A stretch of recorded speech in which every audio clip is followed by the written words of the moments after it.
Welcome to iCULTIVATE. My name's Steve, and today we're going to be looking at growing that superfood, kale.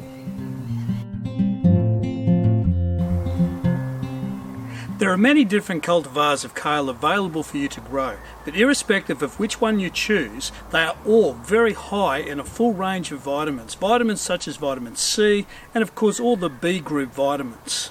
In addition to that, they have a large number of minerals available as well. Minerals such as manganese, magnesium, calcium, copper and so on. Kale also is very high in antioxidants. So no matter how you look at it, kale can be considered to be one of those superfoods. A food that is probably one of the most nutrient-dense foods on the planet. So let's now go and have a look at how we grow kale. Kale is a brassica, and just like other brassicas such as cabbage and broccoli, they grow best in the cooler months. However, it's always best to get them into the ground sometime around early autumn when the ground is still warm. Getting them into the ground at this time allows them to have good root development for later good leaf development during those cooler months. But as with all veggie gardening, you need to take into consideration the soil preparation. With kale, you need to make sure that the soil has been sweetened a little bit with some dolomite. That helps to prevent clubroot.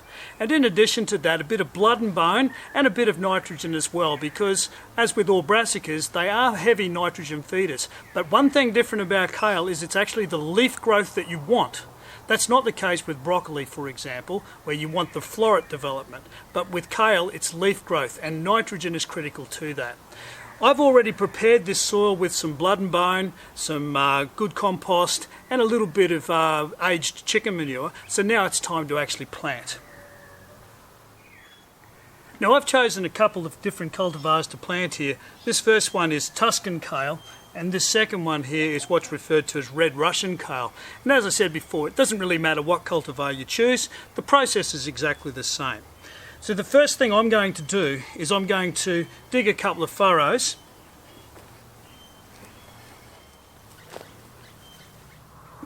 I'm going to make those furrows a couple of inches deep.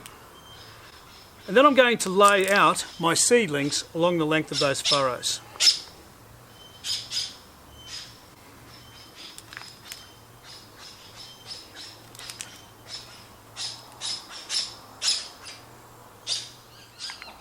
So now I've got my starters or seedlings lined up in my furrow, a couple of inches deep, and now it's time to backfill. Now you can backfill up to the bottom leaves of your seedlings. No higher, but you can go up to the bottom leaves. So there we have our kale starters planted. All we now need to do to finish the process is to give them a good water in with some good organic seaweed emulsion, and also then dress them off finally with a layer of mulch to help with water retention. Let's get that done.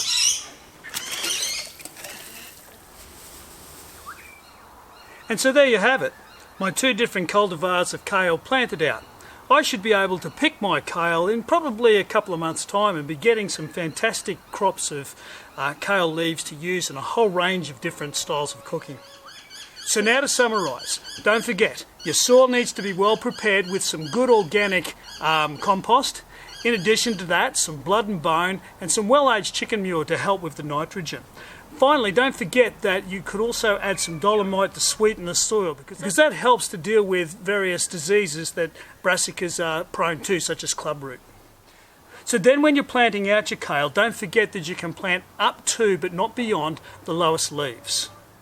All the textbooks say to put about 50 centimetres between each plant, but I found that I can squeeze them up a little bit closer than that, down to about 30 centimetres.